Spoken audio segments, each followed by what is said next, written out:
Eu tenho a alegria de poder receber aqui com a gente aqui na Rede Vida, Dom Carlos Lema Garcia, bispo auxiliar da Arquidiocese de São Paulo, vigário episcopal para a educação e a universidade. Dom Carlos Lema é um bispo muito querido, eu admiro muito obrigado. Tenho uma alegria muito grande de ter o senhor aqui para a gente conversar sobre esse assunto tão importante, Dom Carlos. Muito obrigado. Muito obrigado pelo convite, Padre Juarez. Isso. Também nós temos bastante contato por causa da paróquia. É verdade. Sabia que o Dom Carlos mora... Ele mora dentro da minha paróquia, né? Exatamente. Ele é meu paroquiano. Sou paroquiano dele, exatamente. Ele é o meu paroquiano. Paga dízimo na minha paróquia direitinho, ali, ó, tá vendo? Né? Tá vendo? Isso aí. Dom Carlos, deixa eu dizer uma coisa para o senhor.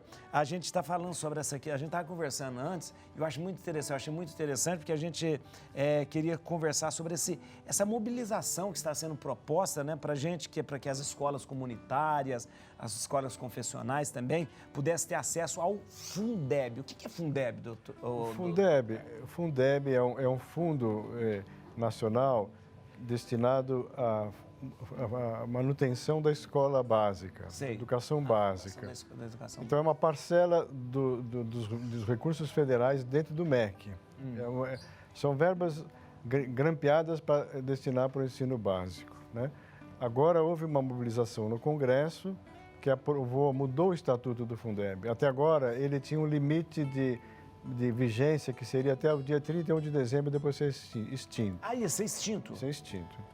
Ele estava precisando ser renovado. Então foi votado, foi uma votação expressiva, tanto na Câmara como no Senado, quase que unânime, né?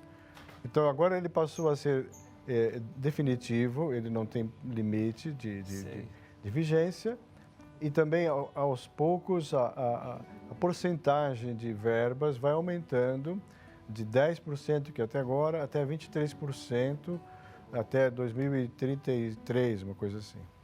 Então, o que acontece? São verbas federais destinadas à educação básica. Claro, a primeira finalidade é a escola pública. Sei. Então, a escola pública... É um dinheiro direcionado para as escolas. Para as escolas, né? Claro, essa é uma verba federal. A educação, ela está estruturada de maneira que os estados têm as suas escolas, nós temos escolas estaduais, as prefeituras têm escolas municipais e também existem algumas escolas federais, né? Mas essas verbas, elas se destinam a suprir a falta de verbas, tanto no estado como no município, para as escolas públicas, né? Mas, é uma coisa interessante que eu não sei por que nunca se levantou isso a sério.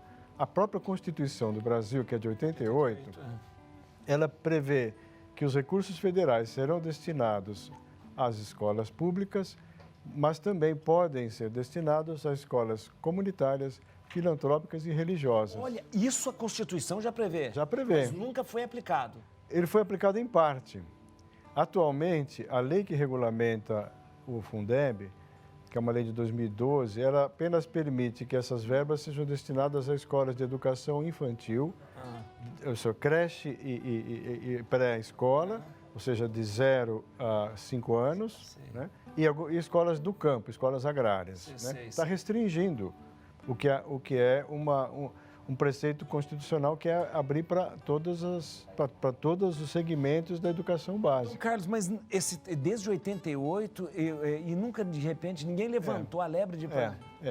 Exatamente. Então está havendo essa mobilização, nós estamos em contato, primeiro com grupos de educadores de diversas instituições, não é um privilégio para a Igreja Católica. Não é isso que quando fala de igrejas comunitárias, confessionais, não é só da Igreja Católica. Da Igreja Católica, porque tem escolas evangélicas, escolas adventistas, tem escolas islâmicas, tem escolas para grupos específicos, por exemplo, escolas para alunos especiais, né? Pode ser, por exemplo, servir para financiar escolas indígenas. Também, olha, interessante. Ou escolas em lugares muito remotos, né? Olha, interessante. Porque às vezes nós temos, por exemplo, uma comunidade, ela pensa, olha, aqui a maior parte das famílias que moram aqui na nossa comunidade tem uma formação evangélica. Sei. Ou tem uma formação católica. Vamos, nós pais, montar uma escola para dar aos nossos filhos a educação que nós acreditamos que é a melhor. Porque isso é um direito dos pais. É um direito dos pais. Isso está na Constituição também. Que interessante. Né? Dever, direito do Estado e da família dar educação aos filhos. Né? Isso também está na doutrina da Igreja. Sei.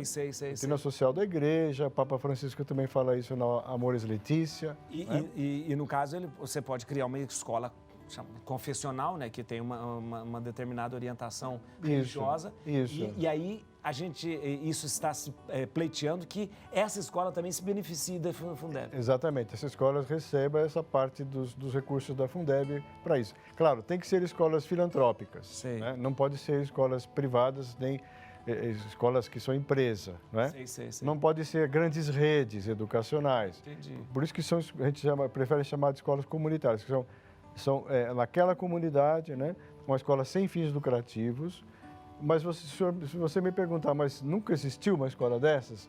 Eu vou dizer, existem escolas dessas já em alguns lugares. A gente estava falando, o senhor falou, citou escola paroquial, existia escola paroquial, e ainda existe esse tipo de escola? Escola paroquial, no Brasil existem poucas. Era muito comum, né, as paróquias? Ainda é muito comum na Argentina, praticamente toda paróquia tem a sua escola. Que interessante. Nos Estados Unidos também. Também? Então, é claro, como existe uma rede capilar de paróquias, portanto, existe uma rede capilar de escolas. Né? Mas já existem algumas escolas comunitárias no Brasil que funcionam, não com essas verbas federais, mas em convênio com as prefeituras. Então, há várias escolas dessas no município de Petrópolis, no Rio de Janeiro, e em Porto Alegre, no Rio Grande do Sul. São escolas comunitárias. Comunitárias. Então, elas são uma associação sem fins lucrativos dos pais, que são os proprietários, né? Os pais que são os sócios da entidade. Ela é proprietária da associação, associação, né? Ela não é uma propriedade particular. E o que acontece? Como os pais estão participando ativamente da gestão da escola, o custo por aluno ele é muito mais baixo do que o custo do aluno numa escola pública, né? Os números mais ou menos que eu tenho são os seguintes. Nessas escolas comunitárias, a média da mensalidade por aluno é R$ 1.300, enquanto numa escola pública está praticamente em torno de R$ 5.000. Que isso? Então, quer dizer, é uma economia para todo mundo. É uma economia, quer dizer. Agora, às vezes as pessoas podem dizer, mas então o senhor é contra a escola pública? Não. A escola comunitária vai concorrer ou vai diminuir? Não ao contrário. São as mesmas verbas que sustentam as escolas públicas, que é preciso que haja escola pública, né? Parte dessas verbas vão para essas escolas e fazem um uso mais racional. Quer dizer, a rigor vai sobrar mais recurso para a escola pública, porque nessas escolas vai ser usado de uma forma mais racional. Dom Carlos, o senhor acha que, de repente, se isso venha a se concretizar, vai ser um estímulo para que haja mais escolas? Exatamente. Eu conheço, aqui no Brasil, existem muitas dessas novas comunidades, né, católicas. Isso. Muitas. Algumas delas já começaram a constituir escolas. Com um grande sacrifício. Eu conheço uma escola que é muito conhecida, a Escola Maria Peregrina, em São José do Rio Preto, que é uma escola que tem um método pedagógico revolucionário, porque não tem sala de aula, não tem série, os alunos trabalham por projetos. Interessante. É uma escola que tem inovado bastante na área pedagógica. E essa escola é gratuita, eles não cobram nada. Quer dizer, os pais matriculam os filhos, eles falam, olha, a gente não cobra nada, se vocês quiserem ajudar, ajudem. Né? Tem uma escola em São Carlos, chama Querigma, que ela também é católica, né? Sim. Ela todos os dias, tem missa todos os dias para as crianças, né? Que interessante. E eles têm adoração do Santíssimo durante todo o dia. Que interessante. A capela fica o Santíssimo lá. A escola, inclusive, a planta dela é como se fosse um ostensório, né? A capela está no meio e é inteiramente católica. Então, esse tipo de escola poderiam receber, eles já têm estrutura, não é? Sim. Poderiam receber a verba para ajudar, por exemplo, na despesa maior da escola, que é com os professores, né? Interessante, interessante. E aí poderiam surgir novas escolas desse tipo, promovidas pelos pais. Por que é interessante isso? Porque às vezes os pais estão incomodados com a formação que se dá na escola, né? Ou tem medo até de determinadas escolas, não sei, por exemplo, numa área de periferia, uma escola que às vezes tem, por exemplo, tem escolas públicas que falta o professor, né? Ou que ao redor da escola tem problema de tráfico de drogas, às vezes os pais têm muito medo, né? Então, quer dizer, eles poderiam ter essa possibilidade de montar uma escola só para eles, para os filhos deles, né? E depois tem a questão da formação moral, da formação religiosa, né? Formação religiosa. Quer dizer, se uma família tem possibilidade de pagar uma escola confessional, por exemplo, lá o Colégio Assunção, isso, né? Então, ele vai escolher uma escola que vai dar a formação católica de acordo com a sua convicção, né? Agora, aquela família que não tem condições de pagar uma escola confessional, ela está discriminada, ela não tem essa chance. É verdade. Então, esse projeto das escolas comunitárias vai permitir que essas famílias também tenham acesso a essas escolas. Dom Carlos, a escola comunitária, ela, via de regra, ela não é uma escola, ela é uma entidade filantrópica, não, sem fins lucrativos. Sem fins filantrópica e sem fins lucrativos. Sem fins lucrativos. Isso. A comunitária é porque ela não tem a ideia de gerar lucro, nada disso. Não, né? não tem. Mas esse tipo, essa verba do Fundeb, ela se aplicaria às escolas comunitárias, às escolas filantrópicas, não atingiria, por exemplo, esse tipo de escola que já existe, por exemplo, Colégio das Irmãs, o colégio, isso não. Não, algumas dessas escolas que já existem, se elas se enquadram dentro dessa regulamentação, né? Tanto, por exemplo, tem muitas escolas que são sem fins lucrativos. Sim. Elas têm até o reconhecimento, né? Elas, por exemplo, grande parte das escolas das irmãs, assim, elas têm que oferecer gratuidade. Sim, isso Elas mesmo. têm que oferecer pelo menos 20% de gratuidade. Então, muitas dessas escolas são filantrópicas, né? E elas poderiam encaixar. Claro que a lei, ela coloca todos os requisitos, né? Inclusive de controle. A escola vai ter que oferecer mostrar como é que estão sendo destinadas as verbas, comprovar o uso das verbas, tudo isso, né? Claro, que a verba federal tem que ser tratada com muito cuidado, porque é a verba de todos nós aqui, estamos aqui, né? Então, mas seria possível, sim, caso a caso, estudar. Dom Carlos, eu queria perguntar para o senhor, o que falta ainda? Precisa uma lei que regulamenta? Então, atualmente,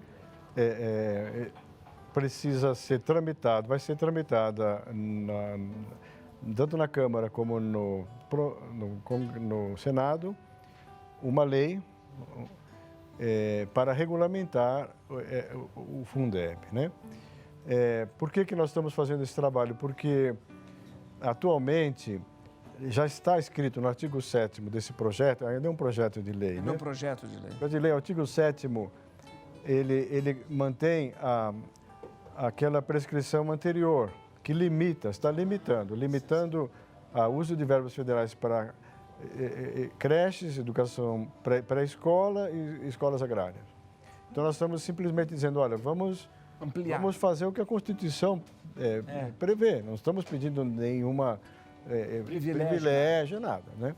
Então, nós temos falado com deputados, temos falado com líderes do governo, né? Não sei se você ficou sabendo, nós fizemos uma reunião com o presidente Bolsonaro. Ah, é? Na segunda-feira ele veio a São Paulo. Foi agora segunda-feira? Segunda-feira, ele veio a São Paulo. Nós pedimos uma reunião com ele, nós, os líderes evangélicos e tal. Ele estava vindo de São Paulo, vindo de Brasília. Ele veio fazer um exame. Ele veio fazer os exames no hospital. Veio fazer o exame. Ele nos recebeu naquela ala privativa do aeroporto de Congonhas, que é para as autoridades. Nos recebeu lá, nós tivemos audiência com ele, estava a ministra Damares, né? A ministra Damares pediu que acrescentássemos nesse projeto a previsão de escolas para alunos com situações especiais, né? Alunos com alguma que exige uma educação especial. Sei. Isso também se encaixa perfeitamente, porque é uma situação específica daqueles alunos e que podem receber uma educação adequada. E houve né? um posicionamento favorável do governo para isso? Então, ele falou, não, vamos apoiar, conversem com o ministro Milton Ribeiro, que é o da Educação, né?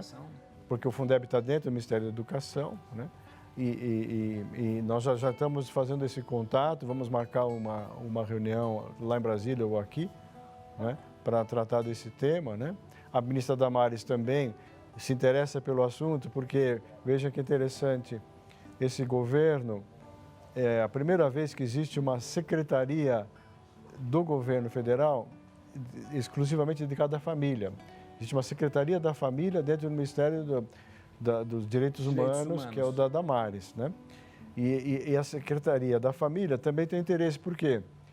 Porque se você colocar cada vez mais a família dentro da escola, você vai ajudar a melhorar o nível da escola. A família, ela tem essa capacidade de dizer, olha, meu filho, eu quero que aprenda isso, quero que aprenda aquilo, ou o professor ensinou isso, eu acho que isso aqui não está certo, deu para ler esse livro eu acho que não é adequado, né?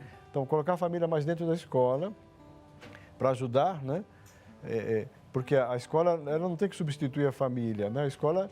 É um suplemento, né? É um suplemento. Os pais é que têm a obrigação de educar os filhos. Então, também interessa a Secretaria da Família do Ministério dos Direitos Humanos que esse tipo de atividade se realize nas escolas também. Então, promover a participação da escola, das famílias, nas escolas que já existem e promover escolas de acordo com o que as famílias esperam. Isso vai ser muito interessante, Dom Carlos, porque se de repente a gente começa a ter esse incentivo, vai haver uma profusão aí de escolas que é pequenas escolas, né? Não mais aquelas grandes escolas, mas pequenas escolas, uma educação mais especializada. Você acompanha melhor.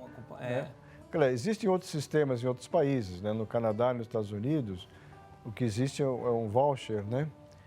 O governo dá um cheque para o pai e ele pega aquele cheque e ele escolhe a escola que ele quer, né? Quer dizer, esse conceito nós temos que evoluir nele, né? Porque, de fato, o Estado tem que dar essas condições para que as famílias possam escolher as escolas que queiram, né? Gostaria só de deixar claro, quem é da escola pública, né? Se você é professor de escola pública, não fique com medo de que vão vai tirar a verba. Vão acabar as escolas públicas. Não, ao contrário, né? Nós vamos ajudar também as escolas públicas naquilo que elas não fazem. A escola pública, ela pega toda a maior massa de alunos, né? E acaba perdendo a qualidade do ensino por causa disso. Né? Exatamente. Então, nós vamos racionalizar melhor os recursos através dessas escolas e vai sobrar mais recursos para a escola. E o senhor acha que tem isso? A gente tem um resultado quando para que a gente possa saber se vai passar? O que nós queremos, existe a intenção desse projeto ser votado ainda este ano. Ainda esse ano. Né? Mas nós já conversamos com alguns deputados, eles acham que vai ser melhor logo depois das eleições, né? O segundo turno das eleições é 29 de novembro. De novembro, é verdade. Então, tem um mês de dezembro para votar esse projeto de lei. Estamos esperando que seja votado nesse ano e depois a gente vai começar já a fazer essas escolas pilotos para ver como é que funciona. E acho que isso pode ser um marco importante na educação do Brasil. Dom Carlos, queria agradecer ao senhor, muito obrigado pelo esclarecimento. Eu fiquei muito encantado com um projeto interessante, que eu não conhecia mesmo. Aliás, tinha lido alguma coisa, mas sempre o jornalista coloca o seu jeito de colocar ali, né? A gente nunca tinha visto a maneira com que isso. Eu acho importante você espalhar para toda a sua comunidade, para a sua igreja, para a sua paróquia, mostrar aí como que, né? Como exatamente. Que realmente... e começar a se mobilizar. Vamos fazer uma escola aqui na nossa paróquia? Vamos fazer com o nosso jeito, com o nosso pensamento. Muito interessante. Muito interessante. A gente vai para o intervalo? Vai para Paulinho? Olha, Dom Carlos, muito obrigado. Eu agradeço muito o convite, Padre Juarez. Muito feliz, viu? Vir aqui participar do seu programa. Honrado mesmo com a presença do senhor. Sabe como eu admiro o senhor. Tá bom? Muito obrigado. Boa tarde.